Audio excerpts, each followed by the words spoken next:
Hey everybody, and welcome back. In this video we're going to be talking about the golden calf, which is seen in Exodus. And to give a little bit of background context as to what's going on here is way back when the Israelites were enslaved in Egypt for about 430 years. I don't know about you, but to me that seems like a really long time to be slaves, right? And so over these years, right, they watched these Egyptians worship their gods, right? And these Egyptians they had a similar way to the Canaanites in worshiping, right? They had gods, like the Egyptians had a god named Apis, and the Canaanites had gods named Baal and El, in which they're both depicted as bulls, right? And so this is important for later, okay? So now the Israelites are just traveling, right, with Moses, and all of a sudden God comes from this mountain and he starts speaking the Ten Commandments out loud. And they're frightened. They're like, Moses, you go up there, because they're all terrified of God, right? Because it's just some scary voice on top of a mountain. And Moses is like, all right, I'll go. And he's like, Joshua, come up with me, all right? And so him and Joshua go up the mountain, and Joshua stops about halfway, and Moses goes up by himself the rest of the way. And he goes up there to talk to God, and he's gone for about 40 days. And so the Israelites are just kind of down there at the bottom of the mountain. And you got to remember, there's about 600 men, not including women and children. That's what it says in Exodus chapter 12, verse 37, I believe. And so that means there's probably around 1 million people overall, at least, that are down there while Moses is up here on this mountain. So he's gone for about 40 days, right?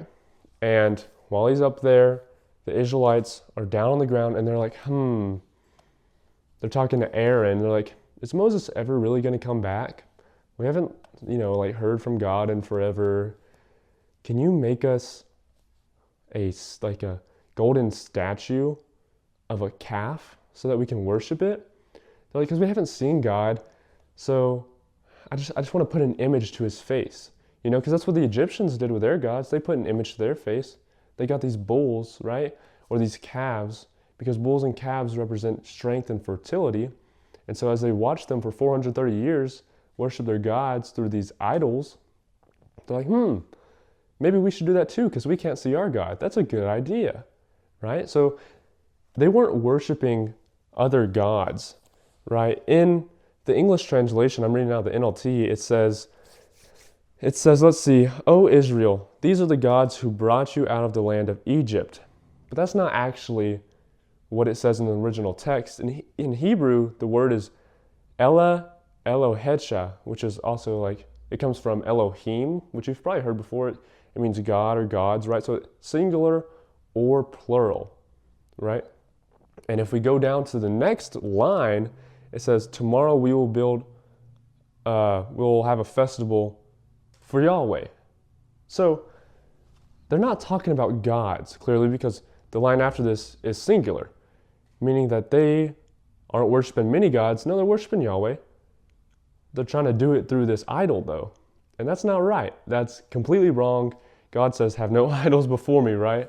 And so while this is happening, Moses is up here, and God's writing with his own finger, it says. It says that God's writing it with his finger, that he's writing down the Ten Commandments. And I was like, that's kind of awesome, right? And that's in Exodus 31, verse 18, if you want to go read it for yourself.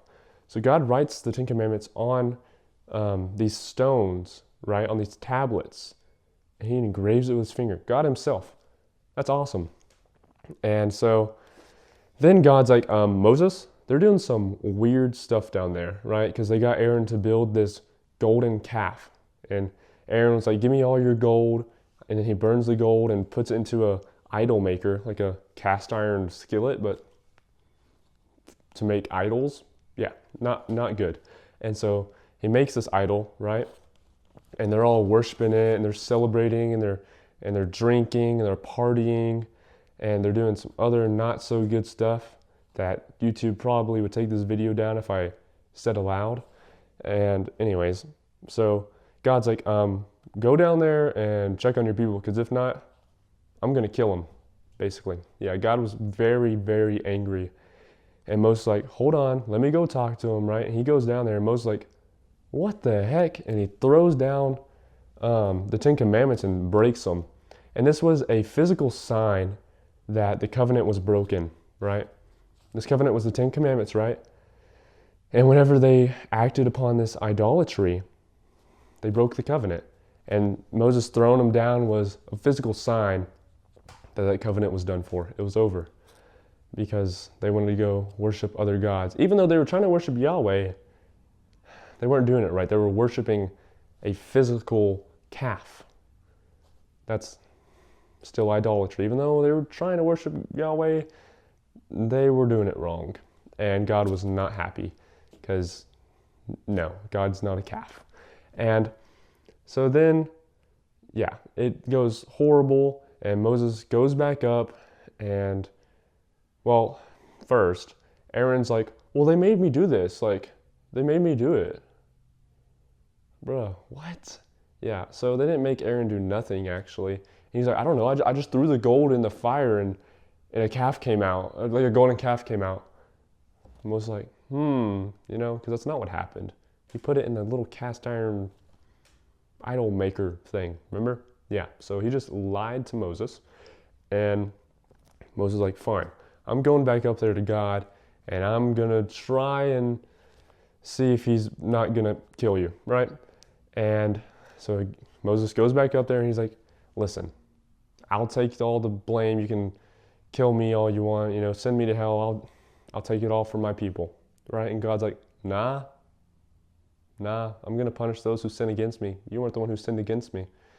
He's like, fine. And then so Moses went back down, and he told the people that God had told him.